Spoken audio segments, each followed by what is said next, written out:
Jai Hind friends, welcome to Kalyani IAS Academy. We are studying Unit 7 for MPPSC Prelims Examination. And today onwards we are going to start Biology for MPPSC Prelims Examination. And in Biology we will cover these topics which are mentioned in our syllabus. The first is basic principles, right? Basic principles of science, right and basic principles of science में हम जो है basic principles of biology को बहुत ही अच्छे से पढ़ेंगे. Then we will study human body. And if we have to understand human body, then definitely we will have to study every topic related to human body. And in human body, at first we will study cell and we will study cytology. We will study cell, different types of cell and different organelles of cell. Then we will have to understand what are tissues and we will study different tissues of the human body. Then we will study different organs of human body and we will study different organ systems of human body. For an example, we will study digestive system, right? We will study digestive system, respiratory system, circulatory system, then excretory system, skeleton system, endocrine system and reproduction system. In this way we will study human body. After that we will study nutrition. What is nutrition? What are the different modes of nutrition? We will study food as well as we will study balanced diet, right? What is balanced diet? And we will study different nutrients. For an example, carbs, or we can say that carbohydrates, then proteins, right? Then fats, as well as we will study micronutrients such as vitamins, right? So in this way we will study the biology and these three topics, right? These three topics, basic, right? Basic principles of biology, then human body and nutrition consist more than 90% syllabus of the biology of the science. So simply I would like to tell you that we will study biology for MPPSC prelims and the question which are asked in the examination, right? The questions which are asked in the MPPSC prelims and other state level examination, right? From biology we will study all those topics, right? So we will study biology in depth. So now start the lecture and understand what is biology. Right?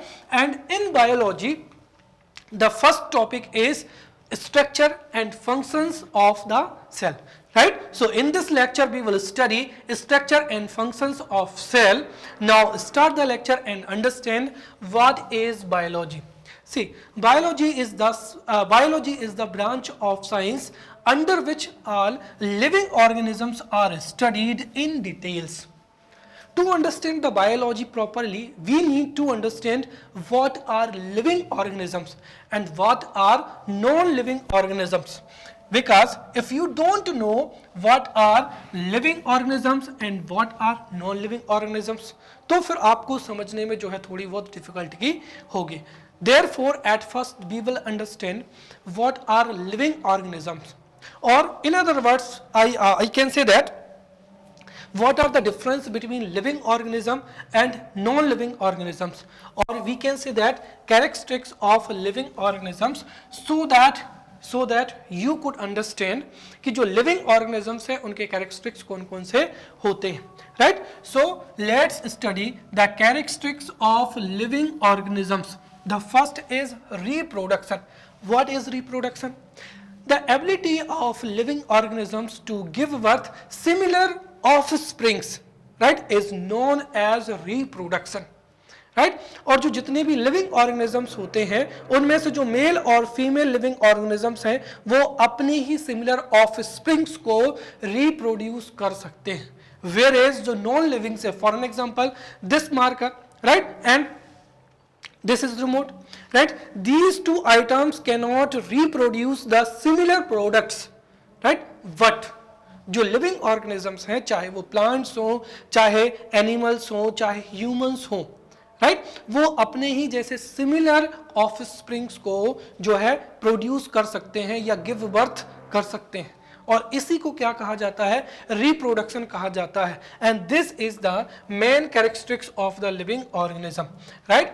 तो the ability of living organisms to give birth similar organisms is known as reproduction, and reproduction is the main characteristics of living organisms. And those things, right, which do not have reproduction characteristics are known as non-living organisms. They are non-living things. Second thing is that consciousness. What is consciousness? See, the ability of organisms to feel and react to the light, heat, water, gravity and chemical substances, right, comprising the environment. तो कोई भी living organism जिस environment में रहता है, उस environment में वह लाइट, हीट, वाटर या ग्रेविटी को क्या करता है, फील भी करता है और उससे रिएक्ट भी करता है. और इस कैरेक्टरिस्टिक्स को ही क्या कहा जाता है, कॉन्शियसनेस कहा जाता है. या एक तरीके से मैं अगर कहूं तो इसको हम दूसरे रूप में जो है सोल के रूप में भी जान सकते हैं, राइट.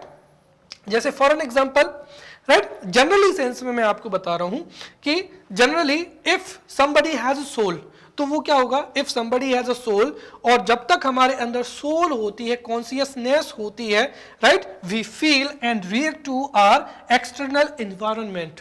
बट जैसे ही जो सोल है वो हमारी बॉडी से निकल जाती है, या if we lose consciousness, then definitely वो जो लिविंग ऑर्गेनिज्म की बॉडी है वो नॉन लिविंग हो जाती है या वो डेड बॉडी हो जाती है, राइट. तो सेकेंड जो कैरेक्टरिस्टिक्स है वो क्या हो जाएगा, कॉन्शियसनेस, राइट. तो लिविंग ऑर्गेनिजम्स का फर्स्ट कैरेक्टरिस्टिक्स क्या हो जाएगा, रिप्रोडक्शन. देन सेकेंड क्या हो जाएगा, consciousness. And consciousness is the characteristics of living organisms which is the ability to feel and react the external environment. Third is cellular organization. The structural and functional unit of living organisms is cell, and this is also characteristics. अब आप कहेंगे कि every item is made up of some smallest molecules or atoms.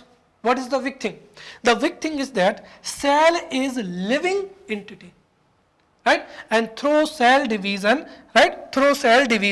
single cell, right? Single cell is converted into billions of cell, which means that एक cell जो है, एक cell का जब division होता है तो उससे 2 और 4 डॉटर सेल्स क्या होती हैं, फॉर्म होती हैं. और फिर वो 2 और जो 4 डॉटर सेल्स हैं वो जब वो फिर क्या होंगी, डिवाइड होंगी. तो ऐसे करके जो है one cell may be converted into billions of cells. And in this way cells से ही क्या होते हैं, टिश्यू फॉर्म होते हैं. टिश्यूज के मिलने से ही ऑर्गन्स फॉर्म होते हैं, राइट. और ऑर्गन जो मिलते हैं उनसे ही क्या बनता है, ऑर्गन सिस्टम बनता है, राइट. और सेकेंड थिंग इज दैट इस तरीके से जो ह्यूमन बॉडी है वो सेल से मिलकर बनी हुई होती है. सेकेंड थिंग इज दैट कि जैसे मैंने कहा कि this is marker, right. If I break this marker from here, right, so after thousands of year इसका जो इतना पीस है ये कभी भी ग्रो नहीं होगा, right. The size of this marker, right, the size of this marker, and if there is a scratch here तो वो thousands of years के बाद में भी इस मार्कर का यही साइज रहेगा और उसमें ऐसे ही स्क्रैच रहेंगे. But if there is a living organism तो according to time उसका साइज भी इंक्रीज होता है. साथ ही साथ जो ऑर्गेनिजम्स की बॉडी है अगर वो बर्न हो जाती है या फिर कैसे भी करके उसकी बॉडी को कोई भी डैमेज होता है तो वहाँ पर जो सेल्स हैं, जो डैमेज सेल अगेन क्या होती हैं, डैमेज सेल जो होती हैं उनकी जगह पर नई सेल्स जो हैं वो फॉर्म हो जाती हैं. यही वजह है, राइट, कि in childhood while playing if you get injury in your body, तो according to time आपकी जो इंजरी है, राइट, इंजरी भी क्या हो जाती है, दूर हो जाती है, राइट। हाँ, ये बात अलग है कि थोड़ा बहुत जो साइन है आपको देखने को मिलेगा, बट आपकी जो इंजरी है वो ठीक हो जाती है। साथ ही साथ अकॉर्डिंग टू एज आपका वेट भी इंक्रीज होता है, आपकी हाइट भी इंक्रीज होती है, साथ ही साथ डिफरेंट ऑर्गन्स भी क्या होते हैं, डेवलप होते हैं, right. And this is because of cellular organisation, right? So the third characteristics is cellular organization. Fourth is metabolism. See, all the biochemical actions that take place in living organisms to complete life, उनको ही क्या कहा जाता है, metabolic activities कहा जाता है, right. तो जो biochemical activities, all the biochemical activities that take place in living organisms to complete life are collectively known as metabolic activities, and these metabolic activities are of two types. First is oxidation. By this process complex molecules are formed from single molecules in the body of living organism. For an example क्या हो जाएगा, growth हो जाएगा। कहने का तात्पर्य यह है कि जो सिंपल मॉलिक्यूल्स होते हैं, या हम कह सकते हैं कि सेल्स, तो जो सिंपल मॉलिक्यूल्स होते हैं, राइट, जो सिंगल मॉलिक्यूल्स होते हैं उनसे ही कॉम्प्लेक्स मॉलिक्यूल्स क्या होते हैं, जो है फॉर्म होते हैं, राइट। और उसी की वजह से जो है उसी की वजह से ही बॉडी में क्या होती है, ग्रोथ होती है। तो ये क्या हो जाएगा, यहाँ पर ऑक्सीडेशन हो जाएगा। सेकेंड क्या हो जाएगा, यहाँ पर रिडक्शन हो जाएगा, right. By this process complex molecules break down to simpler molecules and release energy in the body of living organism. For an example, हम जो भी फूड को कंज्यूम करते हैं, राइट, वो फूड जो है पॉलीसेकेराइड होता है, राइट, पॉलीसेकेराइड होता है, या which means that it is starch.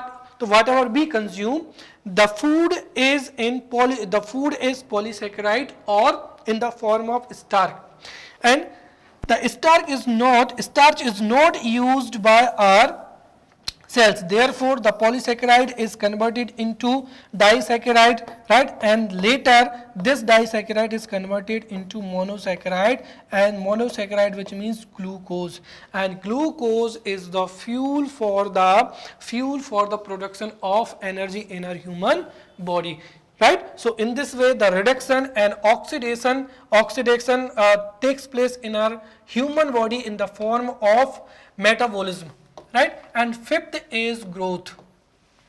Growth is also the main characteristics of a living organism. For an example, right, this bottle, right, this bottle, ये जो bottle है, इस bottle का size जो है हमेशा आज जितना है, राइट, आफ्टर थाउजेंड्स ईयर इसका जो है वेट भी इतना ही रहेगा। बट अगर हम बात करते हैं तो जो लिविंग ऑर्गेनिजम्स होती है, राइट, उनमें ग्रोथ होती है, right. And growth means that कि नॉट ओनली जो ग्रोथ होती है वो क्वालिटेटिव भी होती है और क्वांटिटेटिव भी होती है। What is the meaning of quantitative and qualitative? Quantitative में अगर हम देखें तो क्वांटिटेटिव में जो ग्रोथ है उसमें हाइट इंक्रीज होती है, जैसे this is a 5 year, this is 15 year, और we can say that this is 20 year. तो एक तो जो है क्वांटिटेटिवली जो है हाइट भी इंक्रीज होगी एज वेल एज वेट भी इंक्रीज होगा। वही क्वालिटेटिव की अगर हम बात करते हैं तो जब बच्चे का बर्थ होता है तो there are approximately 300 bones, right, जिनका लेटर क्या होता है, फ्यूजन होता है, और कुछ जो स्मॉल बोन्स होती हैं, राइट, वो स्ट्रॉन्ग बोन्स में कन्वर्ट हो जाती हैं। And when we attain maturity, right, तो मैच्योरिटी स्टेज में we have 206 bones in human body, right. और इसी के साथ में हमारे जो ऑर्गन्स हैं उनकी एक्टिविटी में भी क्या होता है, परिवर्तन आता है। तो इन दिस वे जो ग्रोथ है वो दोनों होती है, क्वांटिटेटिवली भी होती है और क्वालिटेटिवली भी होती है। So these are the 5 characteristics which differentiates non-living products, non-living things and living organisms, right. So these are the 5 most important characteristics of living organism. First is reproduction, second consciousness, third cellular organization, fourth metabolism, fifth growth, right. और इन पांच characteristics के अलावा भी जो living organisms हैं, right, उनमें movement पाई जाती है। So the characteristics of movement, nutrition, excretion also found in the organisms, right? So ये जितने भी हमने देखे हैं, ये जो 5 कैरेक्टरिस्टिक्स, राइट, तो ये 5 कैरेक्टरिस्टिक्स के साथ में मूवमेंट, न्यूट्रिशन और एक्सक्रीशन जैसे कैरेक्टरिस्टिक्स जिनमें पाए जाते हैं उनको ही लिविंग ऑर्गेनिजम्स कहा जाता है। एंड जिनमें ये कैरेक्टरिस्टिक्स नहीं पाए जाते हैं उनको हम क्या कहते हैं? Non living. और नॉन लिविंग क्या कहते हैं? थिंग्स कहते हैं। तो जिनमें ये कैरेक्टरिस्टिक्स नहीं पाए जाते हैं उनको नॉन लिविंग थिंग्स कहते हैं, राइट। और जिनमें ये कैरेक्टरिस्टिक्स पाए जाते हैं, राइट, उन्हें क्या कहा जाता है? लिविंग ऑर्गेनिजम्स कहा जाता है, राइट। सो इन दिस वे जो लिविंग ऑर्गेनिजम्स की स्टडी करने वाली साइंस की ब्रांच को ही क्या कहा जाता है? बायोलॉजी कहा जाता है। तो अब आपको बायोलॉजी की डेफिनेशन यहां पर क्लियर हो गई होगी। Biology is the branch of science under which all living organisms are studied in details, right? The term biology was first used in 1801 by Lamarck, right, belonged to France, and Treviranus belongs to Germany, right? तो ये जो question है, अब यहाँ से आप याद रखना, यहाँ से कई जो है एमसीक्यूज पूछे जा सकते हैं in the previous examination, right. This question have been asked many time, right. which scientist used the word biology first? So this was used by Lamarck and Treviranus. So the word biology was first used in 1801 by Lamarck and Treviranus. Clear? Now Aristotle or Aristo is the father of biology. Why? Because Aristo is the first person who studied the living organisms. He analyzed and he studied different organisms, and on the basis of his study he wrote a book, Historia Animalium, right? Therefore he is considered the father of biology. अब चूंकि उन्होंने living organisms की study तो की थी और उनकी study में जो मैक्सिमम लिविंग ऑर्गेनिजम्स थे वो क्या थे? एनिमल्स थे, right. Therefore he is also considered as the father of zoology. Whereas जो प्लांट्स पर स्टडी की थी वो थियोफ्रास्टस ने की थी, and Theophrastus wrote a book Historia Plantarum. Therefore Theophrastus is known as father of botany, right? So these are the factual information which may be asked in the MPPSC prelims examination, right? So different questions may be asked in the examination. Who is the father of botany? Theophrastus. Which book was written by Theophrastus? Historia Plantarum, right? Who is the father of zoology or biology? Aristo. Clear? So these 5 points you have to remember. The biology term was first used by Lamarck and Treviranus, right? Aristo or Aristotle is the father of biology as well as zoology because he studied the living organisms and wrote a book, Historia Animalium. Also, Theophrastus is known as father of botany because he wrote a book, Historia Plantarum, right? And in this book he described many plants, right? Now we will study the first topic, which is cell. In this lecture we will focus on structure and functions of cell. Now we will study what is cell, right? So what is cell? After that we will study types of cells, right? Then we will study different organelles of cell. At last we will study the division of cell, and this is the most favorite question of MPPSC as well as other boards. Therefore different questions are asked from this topic, and this is very vast topic. You could understand it properly. Therefore we will complete this topic in upcoming 2 or 3 lectures. So be with me, right? Revise this topic again and again and understand what is cell. See, the body of every living organism is made up of smallest unit known as cell. For an example, this building, right? your house, right? Your house is consist of bricks, right? जो bricks हैं वही क्या होती हैं, जो है bricks आपस में मिलकर ही क्या करती हैं, house बनाती हैं, right? So the house consist of different bricks in the same way. जितने भी लिविंग ऑर्गेनिज्म है, चाहे वो प्लांट्स हों, ह्यूमंस हों, एनिमल्स हों, उन सब की बॉडी जिस मटेरियल से बनी है उसकी स्मॉलेस्ट यूनिट को ही क्या कहा जाता है, सेल कहा जाता है. तो this is the definition of cell.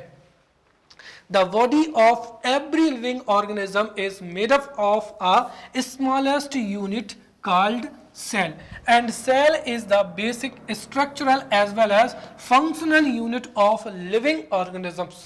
तो जो सेल है वो स्ट्रक्चरल यूनिट कैसे है उसको अगर हम समझते हैं तो अभी हमने समझा है कि जो सेल है, राइट, जो सेल है, cell is the, right, cell is the smallest unit of the body of organism, or we can say that the body of every living organism is made up of a smallest unit, और उस unit को ही cell कहा जाता है, right. उसके बाद में जो सेल है, right, cells which are similar to origin as well as function, उनको ही क्या कहा जाता है, टिश्यू कहा जाता है.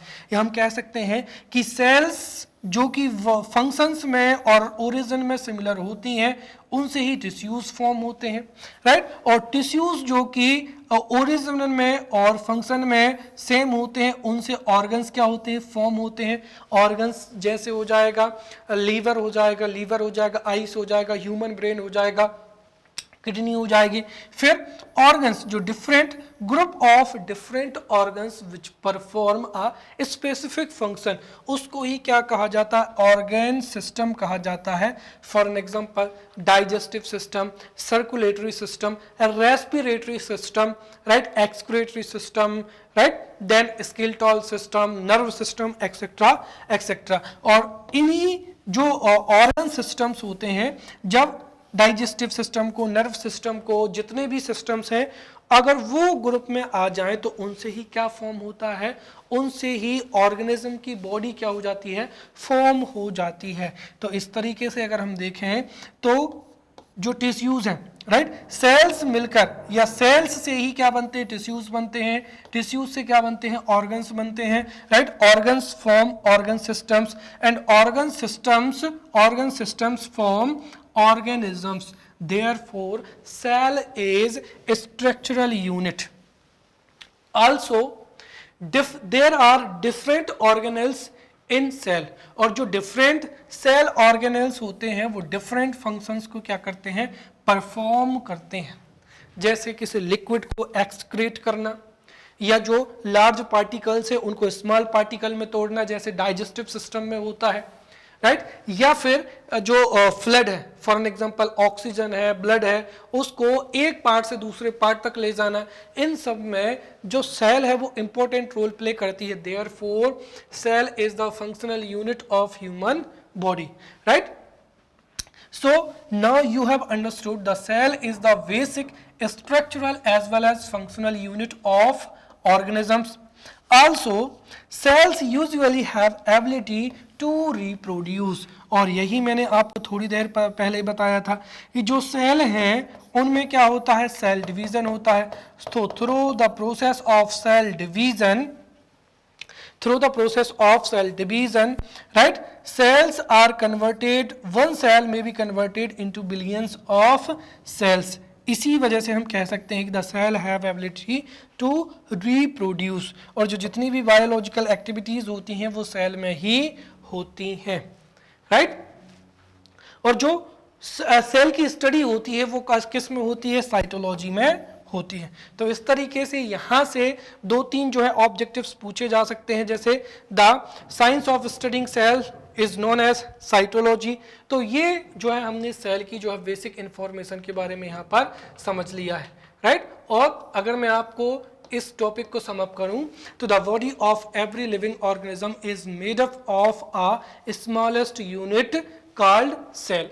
The cell is basic functional and structural unit of organisms. These cells usually have ability to reproduce, and the science of studying cell is known as cytology. Right? Now we will study different facts regarding discovery of cell, and this is also important topic because from here many topics may be asked in the MPPSC prelims examination and others examination. Right? Now the first is who discovered the cell. Right? और जो cell की discovery है उसको भी अगर हम जो है क्रोनोलॉजिकली देखें तो देखिए सबसे पहले तो जो सेल है उसकी जो डिस्कवरी है वो रॉबर्ट हुक ने की थी. But Robert Hooke discovered a cell which was non living, और इन्होंने ये डिस्कवरी कब की थी? 1665 में की थी. तो the cell was discovered in 1665 AD by British botanist Robert Hooke, but this cell was non-living, and Robert Hooke saw many microscopic thick-walled wave-like structures in a thin cut of cork in his microscope, and उनको ही इसने क्या नाम दिया था? Cell का नाम दिया था. राइट? तो जैसे जो मधुमक्खी का या जो बी का वी हाइव होता है, राइट, तो जो बीज का जो वीहाइव होता है उसके समान कॉर्क में जो क्या पाई जाती है? माइक्रोस्कोपिक थिक वॉल्ड स्ट्रक्चर्स होती हैं, उनको ही क्या नाम दिया था? रॉबर्ट हुक ने सेल का नाम दिया था. बट ये जो सेल थी ये कैसी थी? नॉन लिविंग थी. ठीक है. जो लिविंग सेल्स थी उनको सबसे पहले किसने डिस्कवर किया था? ल्यूवेनहॉक ने on the surface of pond. Right? तो ये इन दोनों में आपको अंतर याद रखना है. यदि एग्जाम में पूछा जाता है who discovered the living cell, then your answer would be Leeuwenhoek, and who discovered the cell, firstly your answer would be right Robert Hooke. This may be also asked in the examination. The first cell was discovered by Robert Hooke, right? Using which material? तो आपका answer क्या हो जाएगा? जो है cork answer हो जाएगा. और जो ल्यूवेनहॉक ने उन्होंने कब खोजी थी? 1674 AD में जो है डिस्कवर की थी. तो the cell was discovered in 1665 AD by Robert Hooke, right? And Robert Hooke saw many microscopic thick walled beehive like structures, right, in a thick cut of cork, और उसको ही रॉबर्ट हुक ने किसका नाम दिया था? सेल का नाम दिया था. तो the first non living cell was discovered by Robert Hooke, and Leeuwenhoek was the first person who discovered the living cells, right, living cells in the pond water in 1674. After that Robert Brown discovered the nucleus in the cell. तो nucleus एक organelle होता है जिसको discover किया था Robert Hooke ने. फिर J E Purkinje named the liquid and organic matter in the cell as protoplasm, right? तो जो प्रोटोप्लाज्म है, protoplasm is the living entity of the cell. तो जो सेल की लिविंग एंटिटी होती है उसको ही प्रोटोप्लाज्म कहा जाता है, and protoplasm was discovered by J E Purkinje, right? Now we will study about cell theory, right? In 1838 AD, M.J. Sleiden and Theodore Swan together presented views and presented the cell theory, right? तो यहाँ से जो है MCQs बनेगा. तो MCQs में आपको याद रखना है M.G. Sleiden and Theodore Swan together presented the cell theory. And what is the cell theory? The first is the body of every organism is made up of one or more cells. Second thing is that every organism originates from a single cell. Third is each cell is an independent unit. However, all cells work together to form an organism. For an example अगर हम देखें तो जो sales हमारी ice में पाई जाती हैं, हमारे नेल्स में पाई जाती हैं, हेयर्स में पाई जाती हैं, स्टोमक में पाई जाती हैं, वो सभी इंडिपेंडेंट होती हैं. बट हमारी बॉडी की फंक्शनिंग में जो है कलेक्टिवली क्या करती हैं? परफॉर्म करती हैं, right? The fifth is the nucleus takes part as the main right, the nucleus takes part as the main in the cell division. तो सेल डिवीजन जो है वो न्यूक्लियस की वजह से ही होता है। This was the cell theory which was presented in 1838 AD by M J. Schleiden and Theodor Schwann. Right, after some time जो न्यू डिस्कवरीज हुई, राइट, साथ ही साथ जब साइंटिफिक एक्सपेरिमेंट्स किए गए तो उसमें जो है सेल के फंक्शंस को और इवॉल्व किया गया, and in this way the modern cell theory was propounded।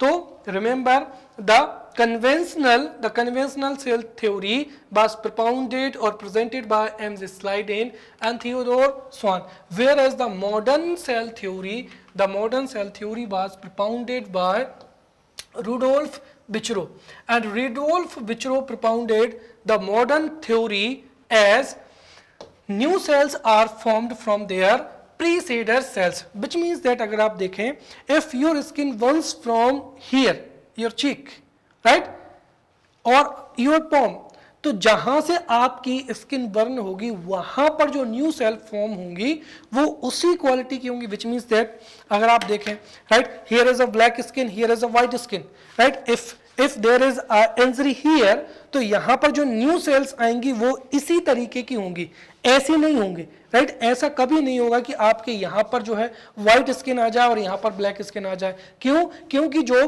प्रीसीडर sales होती हैं, विच मीन्स यहां की जो सराउंडिंग सेल्स होती हैं, इन्हीं में क्या होगा, सेल डिवीजन होगा, और इसी सेल डिवीजन से क्या होगा, आपकी इंजरी फुलफिल हो जाएगी। तो इस तरीके से इन्होंने कहा कि new cells are formed from their preceder cells. Second, the cell controls the biological activities taking place inside it, and third is cellular structure and functions is controlled by DNA, right. तो जो cell है, cell में nucleus होता है और nucleus में ही nucleoplasm होता है, न्यूक्लियोप्लाज्म में ही क्रोमोसोम्स होते हैं, राइट, और उन्हीं वो जो क्रोमोसोम्स हैं वो डीएनए से मिलकर बने हुए होते हैं, एंड दिस डीएनए जो है सेल के फंक्शंस को और सेल के स्ट्रक्चर को क्या करता है, कंट्रोल करता है, and each cell functions independently in human body. So this is the modern cell theory which was propounded by Rudolf Virchow, right? Now we will study types of organisms on the basis of cell. Understand here, we are studying types of organisms, right, not the types of cells, right? So we are studying types of organisms on the basis of cell, right? So on the basis of cell there are two types of organism. First is unicellular organisms. अब यहां पर जो uni word है which means one, so organisms that are made up of a single cell, उनको ही क्या कहा जाता है, यूनिसेल्युलर कहा जाता है। तो organisms that are made up of a single cell are called unicellular organisms. For an example, amoeba, paramecium, etc.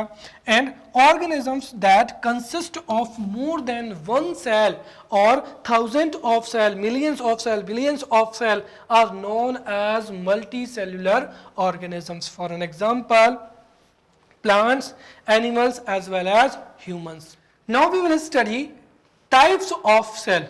Right, so there are two types of cell on the basis of presence of nucleus in cell or not.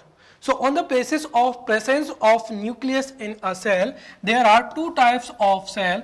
The first is prokaryotic cell जिनमें nucleus क्या होता है, absent होता है. Second is eukaryotic cell जिनमें nucleus present होता है. The first is prokaryotic cell. The first is prokaryotic cell. See, the prokaryotic cell are simple and primitive cells. और ये सेल्स में या जो प्रोकैरियोटिक सेल्स होती हैं इनमें न्यूक्लियस नहीं पाया जाता है, साथ ही साथ इनमें न्यूक्लियर मेम्ब्रेन भी नहीं पाई जाती है. Right, so those cells which lack nucleus as well as nuclear membrane are known as prokaryotic cells और इन्हें primitive एवं simple cells भी कहा जाता है. The prokaryotic cell are also right, are also lack in membranous organelles. और membranous organelles जैसे क्या हो जाएगा यहाँ पर, mitochondria, right, chloroplast, Golgi bodies, lysosomes, right, etcetera etcetera. साथ ही साथ the chromosomes find in these which are made up of genetic material are present in a undefined nuclear region, right. चूंकि जो जितना भी जेनेटिक मटेरियल होता है वो स्पेशली न्यूक्लियस में ही प्रेजेंट होता है. अब जो प्रोकैरियोटिक सेल है उनमें न्यूक्लियस तो पाया नहीं जाता है, देयरफॉर जो अनडिफाइंड न्यूक्लियर रीजन होता है, न्यूक्लियोलाइट, उसमें ही जेनेटिक मटेरियल होता है. साथ ही साथ there is a complete lack of histone protein in these prokaryotic cell, right. और मोस्ट इंपॉर्टेंट, ये जो प्रोकैरियोटिक सेल्स हैं ये कहाँ पाई जाती हैं, तो these prokaryotic cells are found in single celled organisms. For an example, these prokaryotic cells are found in bacteria as well as blue green algae, right. Now eukaryotic cells, see, the cells which are having nucleus as well as nuclear membrane are known as eukaryotic cells, and eukaryotic cells are evolved from the prokaryotic and are relatively advanced. और क्या हो जाएगा यहाँ पर, complex sales होती हैं. तो जो प्रोकैरियोटिक सेल्स होती हैं वो प्रिमिटिव और सिंपल सेल मानी जाती हैं, because prokaryotic cells lack a nuclear membrane as well as nucleus, right, whereas the eukaryotic cells are having nuclear membrane as well as nucleus, therefore these are more advanced and complex cells. और ये कहाँ से evolve हुई हैं, जो prokaryotic cell हैं उनसे ही evolve हुई हैं, right. These eukaryotic cells have a fully evolved nucleus, और इनमें ये जो न्यूक्लियस होता है, इस न्यूक्लियस में न्यूक्लियर मेम्ब्रेन भी होती है, साथ ही साथ न्यूक्लियोलस भी होता है, जिसको हिंदी में केंद्रिका कहा जाता है. These eukaryotic cells are having all membrane, right, membrane bound organelles such as mitochondria, chloroplast, Golgi body, lysosomes, etcetera. But अगर आप जो जितने भी मेम्ब्रेन बाउंड ऑर्गेनेल्स हैं उनमें से केवल और केवल जो राइबोसोम है, राइट, राइबोसोम जो है वो प्रोकैरियोटिक सेल्स में 17 टाइप्स राइबोसोम्स पाए जाते हैं, वेयर एज जो यूकैरियोटिक सेल्स होती हैं उनमें both 17S and 18S types of ribosomes are found. Eukaryotic cells contain more than one chromosome, whereas जो prokaryotic cells होती हैं वो एक क्रोमोसोम को क्या करती हैं, उनमें एक क्रोमोसोम होता है, right. DNA is associated with the proteins, right, और कौन सा प्रोटीन से जो है एसोसिएट होता है, हिस्टोन प्रोटीन से. And these eukaryotic cells are found in plants as well as animals. Clear. So we have studied prokaryotic cells as well as eukaryotic cells, और यहाँ से भी डिफरेंट एमसीक्यूज जो है एग्जाम में फॉर्म हो सकते हैं. तो इस तरीके से जो एग्जाम में जब क्वेश्चन पूछे जाएंगे तो कई बार जो क्वेश्चन है वो कंफ्यूजिंग होते हैं, इसीलिए इनका जो डिफरेंस है ना, right, you must have clarity in the difference between prokaryotic cell as well as eukaryotic cell in your mind. To sum up this topic, I would like to tell you the difference between prokaryotic cell as well as eukaryotic cell. The first is the evolved, right? The cells, those cells which are lacking evolved nucleus are known as prokaryotic cell, and therefore these cells are known as primitive cells and simple cells. And these cells lack a nuclear membrane as well as nucleolus, right? Whereas eukaryotic cells are more advanced cells as well as complex cells, because these cells are having evolved nucleus as well as these cells consist of nuclear membrane and a nucleus. Second difference, Second difference, the membranous organelles such as mitochondria, chloroplast, Golgi apparatus, lysosomes are absent in the prokaryotic cell, whereas present in the eukaryotic cells. Only 70 S type of ribosomes are present in prokaryotic cell, whereas 17 S type and 18 S type of ribosomes are present in eukaryotic cells. Right? The prokaryotic cell are consist of only one chromosomes. Right? और जो chromosomes है, the chromosomes found in these, right, is present in undefined nuclear region. Right? Whereas eukaryotic cells में जो chromosomes होते हैं वो nucleus में क्या होते हैं, present होते हैं. नेक्स्ट डिफरेंस क्या हो जाएगा यहां पर, there is a lack of histone protein in prokaryotic cell and there is a presence of histone protein in eukaryotic cell. Right? Examples of prokaryotic cell, bacteria and blue green algae. Examples of eukaryotic cell, plants, animals, humans, etcetera. Now we will study cell structure. Right? What is cell structure? See, we have studied the body of every living organism is made up of a smallest unit, that is cell. और वही cell से मिलकर tissues form होते हैं. Right? Tissues form करते हैं organs को, organs form करते हैं ऑर्गन सिस्टम्स को, और ऑर्गन सिस्टम फॉर्म करते हैं ह्यूमन बॉडी को. बट ये जो सेल है, सेल भी कई सेल ऑर्गेनेल से मिलकर क्या होती है, फॉर्म होती है, जिनको सेल ऑर्गेनेल्स कहते हैं. और ये जो सेल ऑर्गेनेल्स होते हैं ये सेल के इनसाइड डिफरेंट लोकेशंस में लोकेट होते हैं, और उन सभी डिफरेंट सेल ऑर्गेनेल्स को, उनकी लोकेशन को, उनके फंक्शंस को ही क्या कहा जाता है, सेल स्ट्रक्चर कहा जाता है. राइट? तो cells are made up of, right, see, cells are made up of different components which are known as cell organelles. So cells are made up of different components called cell organelles, and each cell organelle performs a specific function. Right? And it is because of these cell organelles that the cell is a living structure which is capable of performing all the functions of the life. तो जो cells है, cells are made up of different components, और उनको ही cell organelles कहते हैं. और यही cell organelles cell के अंदर डिफरेंट फंक्शंस को परफॉर्म करते हैं. Therefore cell is a living structure. Right? The same type of organelles are found in all type of living organisms. Right? इसी वजह से जो सेल है उसको हम 3 पार्ट्स में क्या कर सकते हैं, डिवाइड कर सकते हैं. The first is cell membrane, then second is cytoplasm, and third is the nucleus.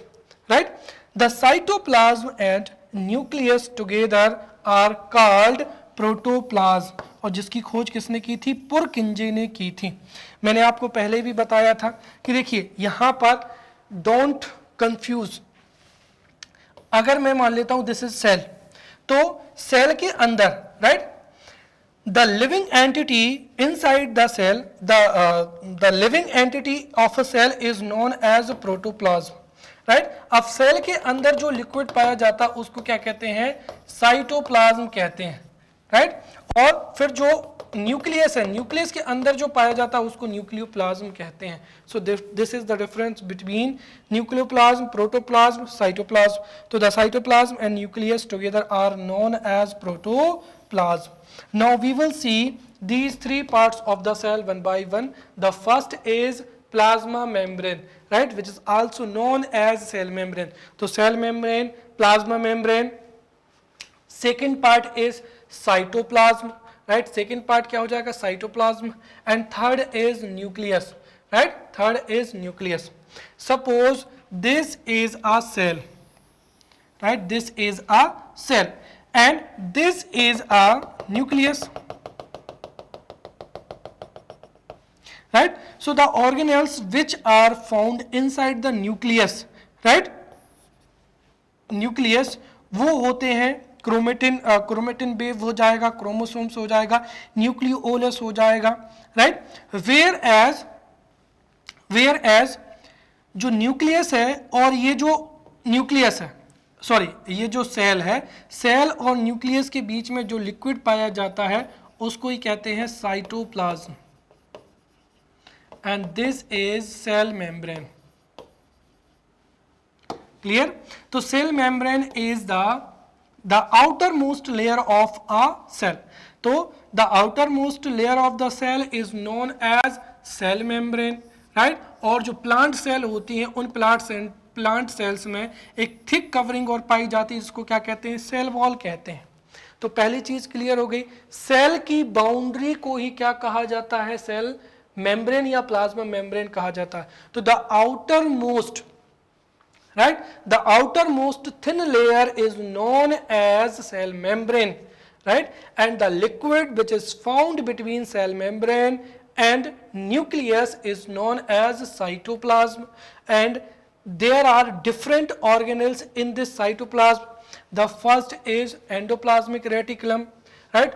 On the surface of endoplasmic reticulum, the second organelles is ribosomes, then Golgi apparatus, then lysosomes, then mitochondria, plastids, vacuoles, centrosomes, and microbodies. These organelles are found in cytoplasm of the cell, and cytoplasm is a liquid which is found between the cell membrane and nucleus of the cell. Third is nucleus, right. Nucleus is the largest cell organelle of the cell which controls the functions of a cell, right. So this is the largest cell organelle of the cell which controls the functions of cell. और जो nucleus होता है उसमें फिर एक पाई जाती है nuclear membrane. जैसे सेल की चारों ओर जो कवरिंग पाई जाती है उसको सेल मेम्ब्रेन कहते हैं, वैसे ही न्यूक्लियस के चारों ओर जो कवरिंग होती है उसको ही क्या कहते हैं? न्यूक्लियर मेम्ब्रेन कहते हैं। इसके अंदर एक होता है न्यूक्लियोलस। जैसे सेल के अंदर एक राउंड शेप स्ट्रक्चर होता है जिसको न्यूक्लियस कहते हैं, उसी तरीके से इस सेल के इनसाइड में, राइट, सेल के इनसाइड में एक क्या होता है? स्फेरिकल स्ट्रक्चर होता है, उसको क्या कहा जाता है? न्यूक्लियोलस कहा जाता है। Third is chromatin, right, chromatin wave. और जो क्रोमेटिन वेव है, right, this chromatin wave is converted into chromosomes, right, during cell division, and these chromosomes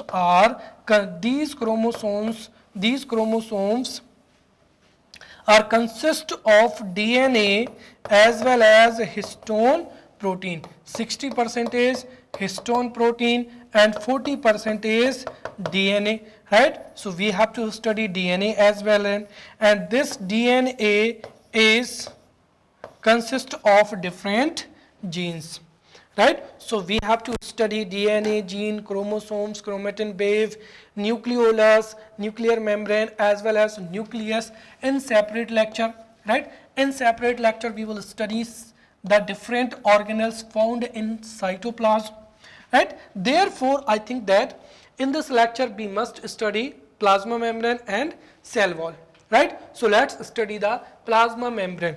What is plasma membrane? See, plasma membrane is also termed as cell membrane or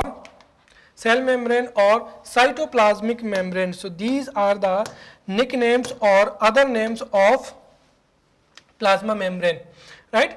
This cell membrane, plasma membrane or cytoplasmic membrane is a selectively permeable membrane of the cell which is composed of lipid, layer and proteins. तो हम सीधा सीधा कह सकते हैं कि there is a outermost, right, there is a outer covering consist of या composed of lipid, layer and proteins is known as cell membrane. Clear? और ये कैसी होती है? ये selectively permeable membrane होती है। क्यों? क्योंकि ये कुछ जो मटेरियल होता है उसको परमिट कर देती है, right, by permitting the entry of selective materials in and out of the cell according to the requirement, right. जैसे अगर मैं ये कहूं कि इस सेल में कुछ मटेरियल को अगर इन होना है या the material has to be out of this cell, तो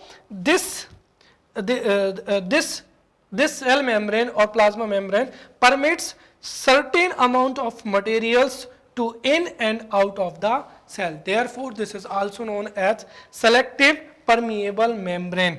And in animal cells, the cell membrane functions by providing shape. तो अब यहाँ पर जो है, यहाँ पर एनिमल सेल क्यों लिखा है? क्योंकि जो एनिमल जो सेल है, क्योंकि जो प्लांट सेल होती हैं, प्लांट सेल में जो सेल मेम्ब्रेन है उसके बाहर भी एक लेयर पाई जाती है जिसको क्या कहते हैं, सेल वॉल कहते हैं। तो the outer most layer of the plant cell is cell wall, whereas the outermost layer of a animal cell is plasma membrane, right? Therefore it provides shape and protects their inner content of the cell. और ये जो है both plant and animal cells में पाई जाती है। Clear? तो plasma membrane क्या है, right? Plasma membrane is the outing covering, right? Plasma membrane is the outer covering of a animal cell which is composed of a liquid, right, lipid bilayer as well as proteins, right? This plasma membrane is also known as cell membrane or cytoplasmic membrane. This is a selective permeable membrane because this permits the entry of selective materials in and out of the cell according to the requirement. In animal cell, this functions, right, this cell membrane functions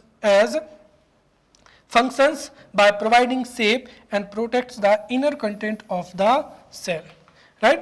What are the functions of plasma membrane, right? तो पहला तो function क्या हो जाएगा, right? The plasma membrane helps in maintaining a shape of the cell, right? तो जो पूरी की पूरी जो सेल होती है उसका शेप किससे क्या किया जाता है, मेंटेन। अब प्रीलिम्स एग्जाम्स में यहीं से क्वेश्चन पूछे जाएंगे, right? Which organelles provides shape of the cell? Option A mitochondria, option B lysosome, option C plasma membrane, option D endoplasmic reticulum. Then you have to remember the functions of every cell organelle, only then you would be able to answer in prelims examination. So the first function is plasma membrane helps in maintaining a shape of the cell. Second, plasma membrane also provides mechanical support to the cell. Third, it controls the entry and exit of different types of molecules. Therefore, it works as selective permeable membrane. Fourth, this cell also serves as a covering for the protection of living organs. And fifth, this helps in the formation of cilia, right, flagella, right, microvilli in animal cells. तो animal cells में यह cilia, flagella और microvilli के formation में important role play करती है. So in this way we have studied plasma membrane or cell membrane. Now we will study cell wall. What is cell wall? A cell wall is defined as the non-living component covering the outermost layer of a plant cell, because the cell wall is found especially in plant cells. So a cell wall is defined as the non-living component covering the outermost layer of a plant cell. Its composition varies according to the organism and is permeable in nature. तो इसका जो composition है वो जो भी organism होता है उस पर क्या करता है, depend करता है. तो the composition of cell wall varies according to the organisms and is this cell wall is permeable in nature. What are the major functions of the cell wall? तो देखिए द फर्स्ट फंक्शन क्या हो जाएगा यहाँ पर, the cell wall separates the interior components of the cell from the exterior environment, right. अब जो cell है वो हमारी बॉडी में पाई जाती है, और हमारी बॉडी में कई क्या होते हैं, हमारी बॉडी में सेल होती हैं, और सेल में डिफरेंट क्या होते हैं, ऑर्गेनेल्स होते हैं। तो देखिए, एक तो सेल के अंदर साइटोप्लाज्म में और न्यूक्लियस में इतने सेल ऑर्गेनेल्स होते हैं, और इन सेल ऑर्गेनेल्स को जो एक्सटीरियर एनवायरनमेंट है उससे कौन सेपरेट करता है, यहाँ पर सेल वॉल सेपरेट करता है। So this is the first function, the cell wall separates the interior content of the cell from the exterior environment. Second, this cell wall provides shape, support and protection to the cell and its interior organelles. Third, this cell wall protects the cell membrane and prevents the cell from drying out. ये तीसरा भी बहुत important है. So this cell wall protects the cell membrane and prevents cell from the drying out. So these were the functions of cell wall. Right? Now I think that we have studied about 1 hour. So the different cell organelles which are found in cytoplasm we will study in upcoming lecture. So we will meet in upcoming lecture. Till then, thank you.